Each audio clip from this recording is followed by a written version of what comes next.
Hello everyone, question and answer video this time. This is a comment from my, even though impertinent, but we will excuse now the commentator who pointed this out himself on the Scandinavian origin of the Longbirds. So the guy says, "Hi, thanks for the amazing content as always." Well, thanks to you for the appreciation. I'd like to ask you a quick question. I'm sorry if the question is not relevant with the video, but I assume you maybe see it faster if I comment on the latest video. No, it's really the same, because I get them all in chronological order, and I don't have at least so many comments that even for some accident, would just, remain below, and for the newest comment, like, let's say for even of the older videos. No, in any case, yes, you're excused for this question, and it's a strategy anyway to win my graces. So why was the imperial tradition spawning from the Carolingian Empire carried on by the German side of Charlemagne's dominion?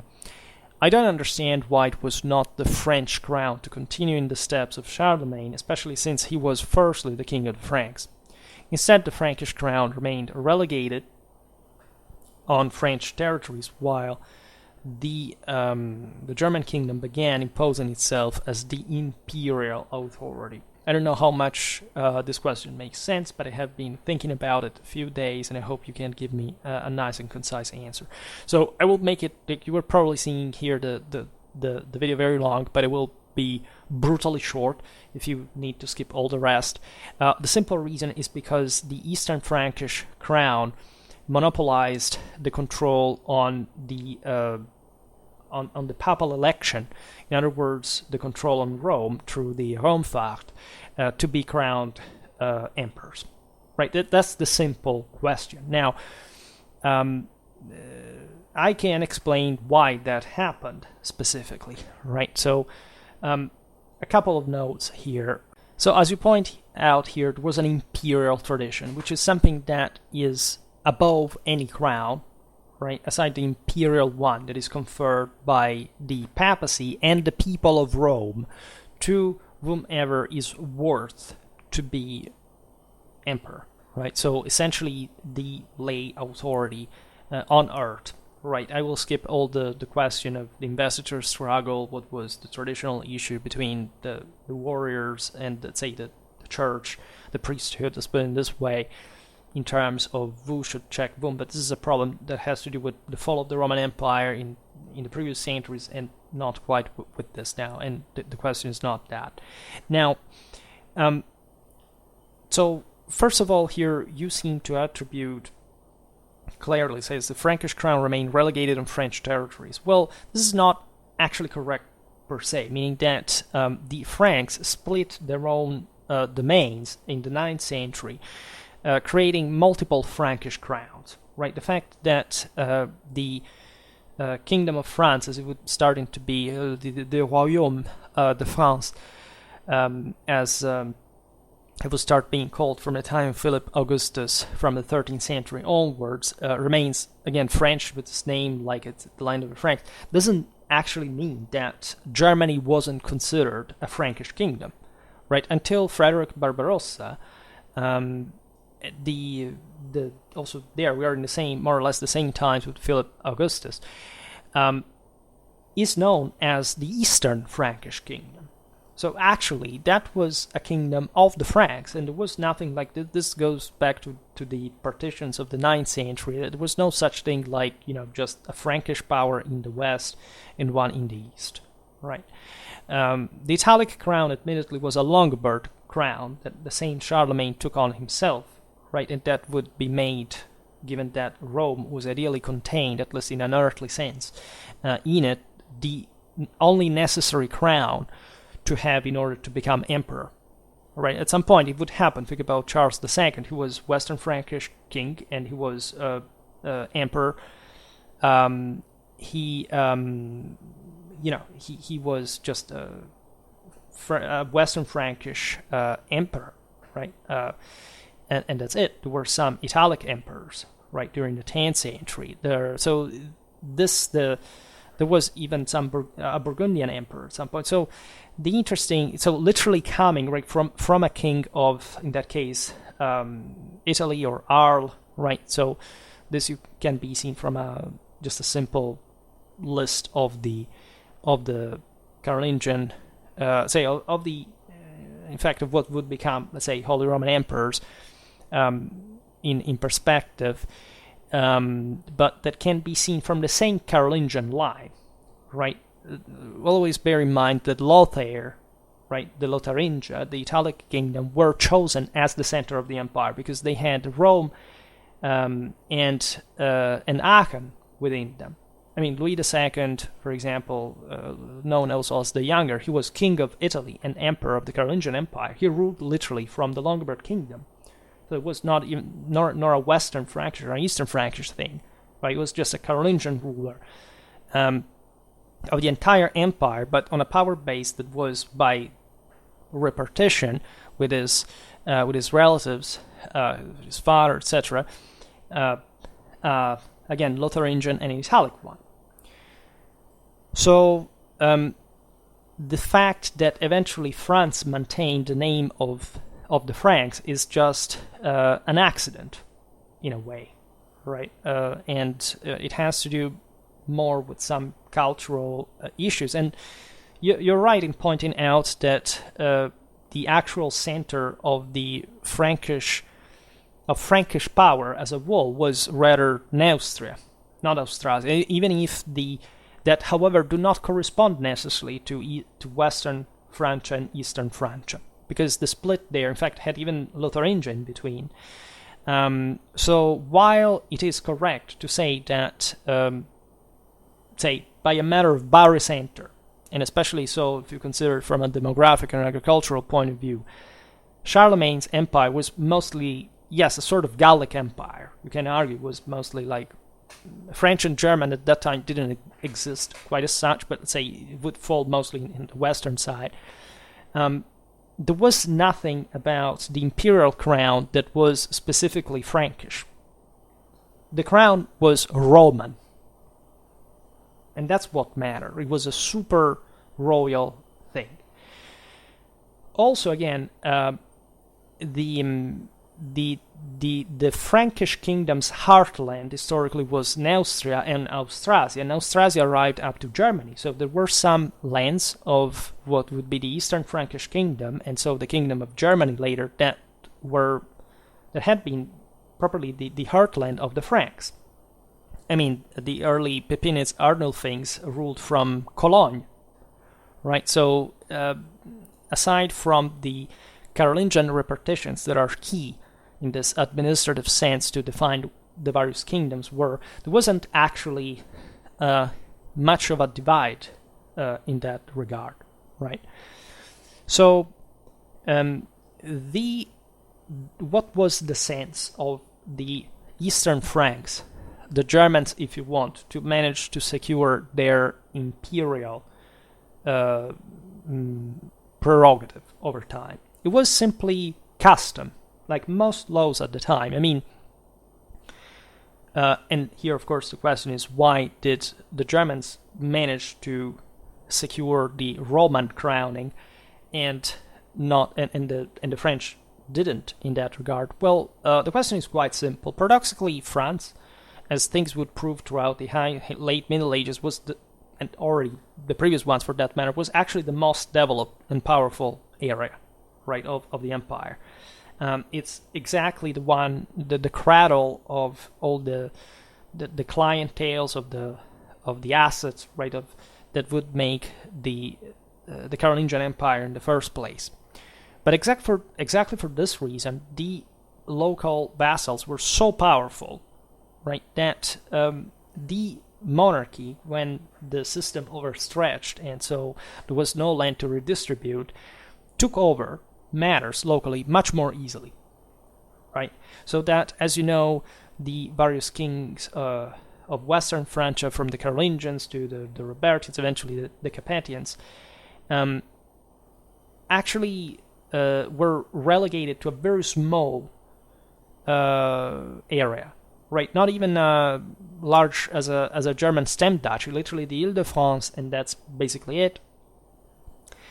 However, they were fighting against much more powerful contenders there, so you can understand in perspective why they were blocked, right? Why you couldn't, as a king of the Western Franks, after Charles the Bald, that was in this sense the only and the last of these French emperors, let's put it in this way, to simply make an expedition to Italy, gaining the crown, that already at the time had been a very difficult thing to do, because the Germans descended in Italy and also invaded the same Western France to prevent this guy from seizing control of Italy.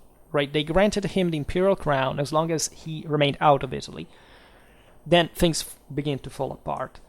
The Eastern Frankish kingdom has actually, in a public sense, much more problems to work, but it's also much less stratified, and especially because of the metus hostilis that occurs because of the Magyar invasions in the 10th century, decide in a very German way to put, let's say, this leader at the head of the entire kingdom, because the situation had really become ridiculous, right? With these Magyars entering, just because, the German vassals let them, because that's the actual thing, to restore order, right? Not really managing, of course, to secure even the majority of the control on Germany, but also telling him, look, if you really want, we will give you enough support for you to go to Italy, to gain your imperial crown, and so to rule on a much more extended area, for which you will be just floating, being on a much wider surface without being too heavy on any of these areas,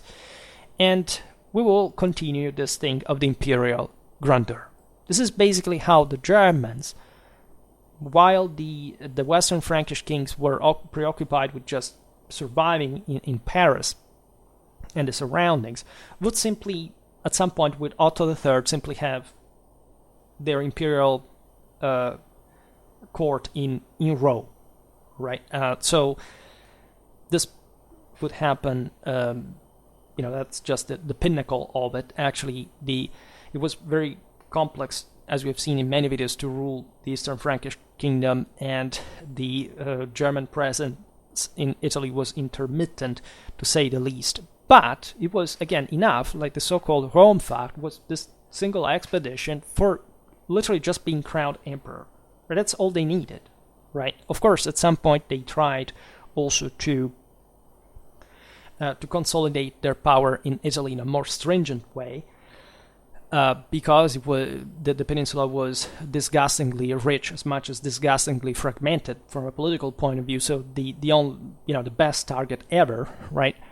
But they failed anyway, because the locals were developing a level of public and civil, consequently also military capacity that even eluded the standards of most of north, say the Europe north of the Alps, let's put it in this way. So what occurs is that for how many centuries, from the 10th to the 13th, so it's just a substantial multiple hundred years of continuous German, say, reaffirmation of the fact that up to that point, objectively, were the only ones who were capable of making the Roman expedition and being crowned by the Pope as such, right, as emperors, right? So this had become so customary that nobody thought, even though in theory every prince in Western Christendom could be elected emperor, and they would try to do so. Francis I in the 16th century was challenging Charles V, right? He lost just because he didn't spend enough money, and still there were lots of complications. But there could be, there would be, that the kings of the Romans, that were this intermediate stage for would-be Holy Roman emperors. I mean, there were English kings of the Romans, there were Spanish kings of the Romans, meaning that there were kings of Germany, notoriously. This happened during the Interregnum. Also, the ethnic profile of, say, the empire was composed. Were, with the Luxembourgs, you have French-speaking emperors that can't even speak German. ruling from Prague, Bohemian Slavic kingdom, and making the latter the capital of 14th century Europe, right? So it's this was flexible enough, and it could always be considered. The only time, naturally, France is more powerful. So in the 13th century, what happens is that finally, the Carpathians managed to take over France, and so opening to the Mediterranean and to Italy. They seized Naples with this papal support, was always fighting this German pressure to reunite, let's say, all these various kingdoms, including Sicily, that had been Swabian up to that point. The French are also careful. They do not say there is actually more viability from Germany to Italy than from France to Italy to some degree, at least, because at least by the 13th century, papal power was such that let's not digress too much on it. The key thing is that the Carpathians and the Angevins managed to extend de facto an hegemony, even in central northern Italy, by, say, the second half of the 13th century, exactly in the moment in which instead the German national monarchy fails, because it's not feudally and statally ingrained enough, and so it fragments. There is the interregnum. And from the 14th century, even though there are Henry VII, Ludwig the Bavarian, that still try these expeditions, they manage to get themselves crowned, but there is no way for Germany to essentially impose like a direct control on Italy if there had ever been the actual possibility of doing so. And so, in fact, from the 14th century, you start having also this bit more, like especially with the crisis, that makes everybody a bit paranoid with the decline of the empire, the decline of the church, the papacy, let's say better, the specific Holy Roman Emperor of the Germanic nation, to stress the fact that we are the ones who still got it, even though we can't quite do much about the thing because France is too powerful. And so there is this other balance that is also cut relatively short even in France during the 14th century crisis with the 100 Years' War, the plague, the Jacquerie, and all this stuff. So every power at that point shrank again. But this is essentially how the German... And there was a debate. I made a video about 12th century Holy Roman Empire. I don't remember actually. It was about the ideology, etc. And there were voices of other peoples that said, but why did the Germans really think that they are... I mean, yes, admittedly, they can formally make themselves emperors by being crowned by the popes in Rome, but they don't quite rule the entire Western Christendom. Actually, the boundaries of the Holy Roman Empire get stabilized as a sort of other multi-kingdom thing, but say not really controlling, in fact, France or even Poland, even though that there were some ways of of homaging the emperor, like the English, for example, that were never controllable, but the Germans even still recognized for reasons of interest, North Sea trade, etc., the Germanic imperial preeminence, also because it was objectively recognized in a traditional sense, like at least in the fact that there must be an emperor, as there must be a pope. Like nobody reasoned in terms like this thing should not exist. These were the centuries of concerted efforts during the Crusades. There was a general sense that Christendom was a unit, per se, right? There is another mechanism, which is, of course, the fact that the Pope, the Italians, wanted most foreigners out, right? They also wanted an emperor doing essentially the minimum for them not to feel threatened in their liberties. And of course, there was, the famous repartition between the Guelphs, the Ghibellines, that helped maintaining this foreign powers out, at least as far as the Italic kingdom and the Papal State was concerned, meaning that it was useful for someone in Italy to be supported by a German emperor.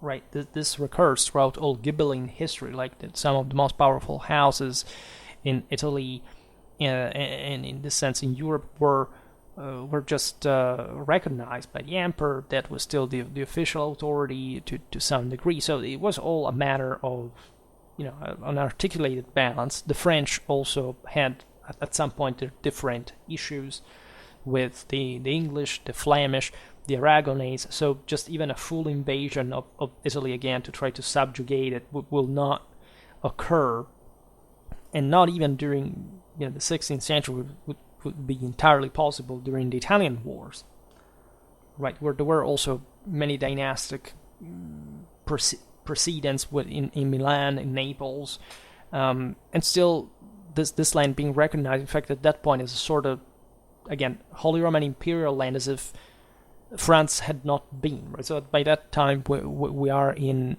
a sort of very, say, relatively advanced secular dimension, where, in fact, the Holy Roman Empire is mostly a sort of confederal union of some sort, held by this monarch who still maintains, of course, the universal prerogative that has been customarily, however, maintained, because the Germans had been the only ones who had really just asked to do so. What is fascinating is that, of course, giving too much power to France as well. Think about the clashes between even two allies, like on paper, like Philip IV of France and Boniface VIII, Roman bishop, really got down to. They boasted both the title of Caesar, right? And so there is this ambiguity for sure. So I understand the question, right? But let's not confuse the crowns of the single kingdoms with the imperial one that is above them, right? So again, the Germans never got the, let's say, the standard infringible right over the imperial crowning just per se, because traditionally speaking, it was about the dynasty who would be so powerful to get that, right? Just customarily they got it, right? So much so that literally these people called themselves Romans, right? Romans becomes a synonym of German, actually, in the late Middle Ages.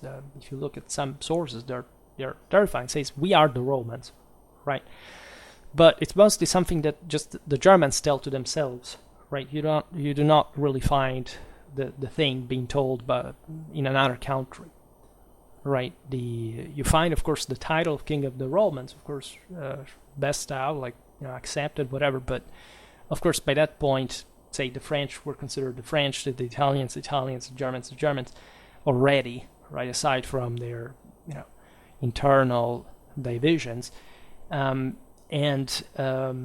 this is how the thing simply happened, right? There was a much greater continuity, links that had been established since Ottonian times between Italy and Germany, that were by that point difficultly eliminable, right? And France wouldn't have the actual, wouldn't have in the 13th century the reason to push against, say, the prerogatives of the Italic kingdom, because they had just invested in the papal side themselves. So as a Guelph power, they wouldn't do it.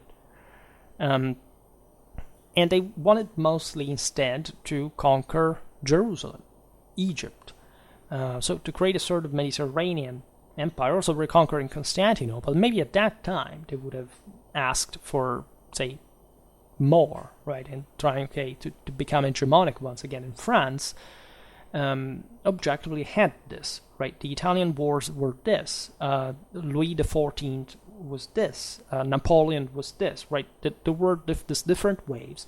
The biggest one in the Middle Ages was, in fact, the Carolingian one and the Capetian one in the 13th century. But in the latter case, there is not this hegemonic project, because it was really beyond just even the capacities of France for how also the other states had consolidated. And there was a very different balance in that sense from the time of Charlemagne that had rendered it possible. Remember, in this sense, that also Charlemagne, that the Eastern Frankish kingdom is an actual Frankish kingdom in everything, including in Frankish ancestral lands, right? So there wouldn't be nothing strange in insight that a Western Frankish, an Eastern Frankish, or an Italic or a Burgundian king would be Holy Roman Emperor, and they at some point they all were, right? Independently from their actual reach, and this was the point, right? It just took to be crowned by the Pope as Roman Emperor, and that was it, right? So this is the actual thing. If you're interested, again, I've made lots of videos about the Renovatio Imperii that in part explain this. There are others about for example, what was the Papal States? Was it part of the Holy Roman Empire? Technically not, right? At least the Holy Roman Emperors at some point thought of that, but of course the Pope thought differently. So it's admittedly an ambiguous situation, right? It's not like also clear in I don't know in ancient with the Roman Empire as a whole. No discussion. The Carolingian Empire was the other big shot, but after that, this general fragmentation, it was not entirely negative, because still from it derived so much of the characteristics that we attribute to ourselves as Westerners. Also because of the Carolingian legacy, there is no doubt about this, and also for the crown. In fact, this aspect is overlooked. Right, this was a crown that in theory belonged to the one that could effectively defend Rome, right? So those who had this sacred duty, which corresponded also from a general Transalpine perspective to the gold standard, saying, okay, if we manage to mount up a military expedition that can arrive to Rome, and convincing the Pope just by that point. To elect ourselves Roman emperors, well, we can prove that, given that nobody else does it, right, at least before we do, that we are the only worthy ones for it. And again, the Germans for several centuries managed to do that. Other countries decide for various reasons not to interfere because they're limited.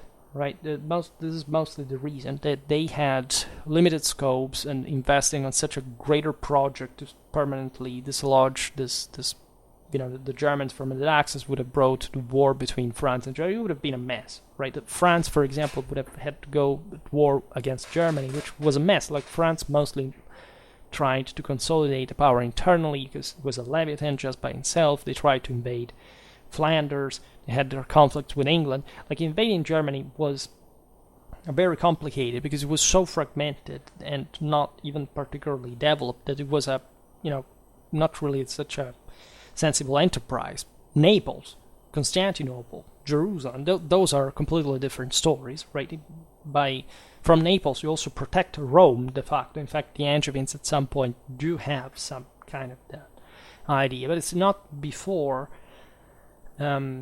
it's at the end of the Middle Ages, and mostly also in a big scale that under Louis XIV, that the French will try to secure positions in Germany. Even Napoleon later on will not extend his Jacobin constitution to some German states because he realized that they were so culturally different, still very feudal in nature, that it was better to still keep ruling them in their fraction way, right? So this, of course, affected the entire European history because countries like Germany,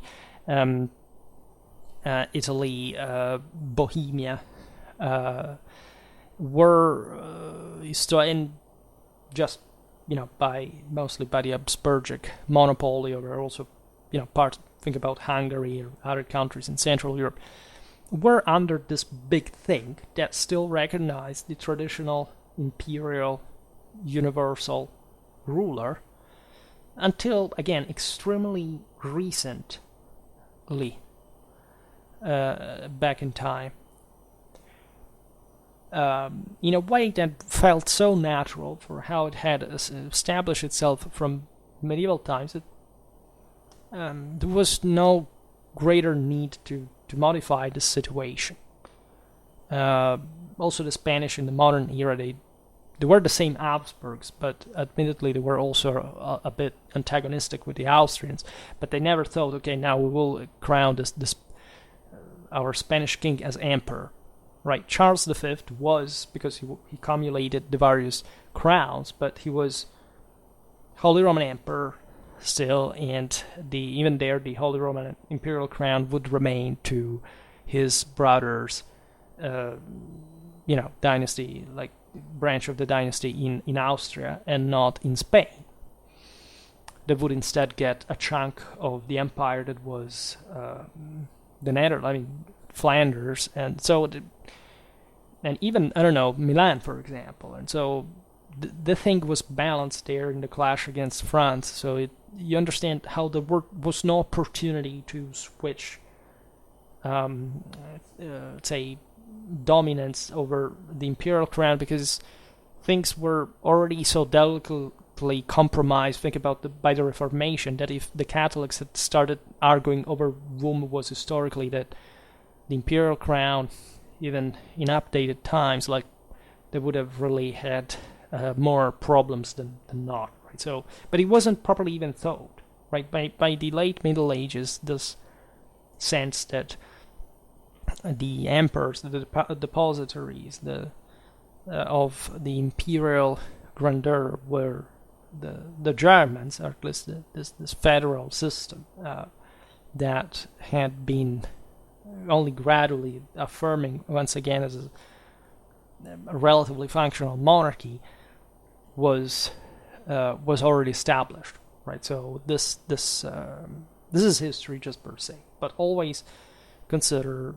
the pride that it meant, especially by the period in which this tradition was affirmed, so the 9th to 10th century, that there was, for peoples like the Franks or the Saxons, to be able to be crowned Roman emperor is something that brought to the same this, they could say, okay, the Romans are a different people from us, so let's found the Holy Saxon Empire. No, they chose, of course, Romanity as an ethnic identity, as actual emperors, because they legitimately realized that Rome had been the only empire that had been able to rule over the world, and so the only way to practically continue in the wake of it, like to represent this, should reach the previous boundaries of the former. By papal blessing, there is also a Roman Pope, so the idea that the sacrality of Rome had flowed into the same Christian church per se, that was still part of the broader universal cult, also properly Catholic meaning. If you know what Catholic means in pagan times, you know perfectly also what the Catholic Church still is today, right? It's the same identical imperial tradition legacy, and it has very specific theological reasons for being so. Of course, the Byzantines are something else, because they believed mostly just in the legalistic formula that just an emperor can appoint another emperor, so just like bureaucrats, right? And not as actual, like, what Charlemagne or Otto the Great were doing in terms of power affirmation was much more in tune with the original imperium, say in the time of Romulus, or even just by Augustus' times. That what the Byzantines were claiming at that point. By the way, losing Rome, which for an empire that boasts the title of Roman, is definitely not a good indicator of health. Doesn't matter how powerful the Byzantine Empire was by that point, but still, right? And I made plenty of videos about these topics.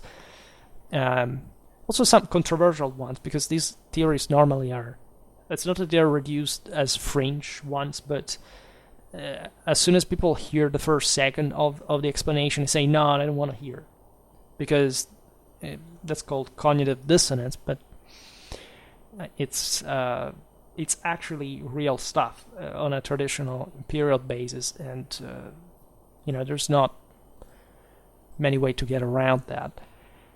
So, all right, I hope that this was helpful for that matter. I just hope that you enjoyed this video. If you did, please share it. Otherwise, leave a like or subscribe to my channel if you're interested in my upcoming content. As always, I thank you heartily for listening to me. I wish you a nice time and see you next time. Bye.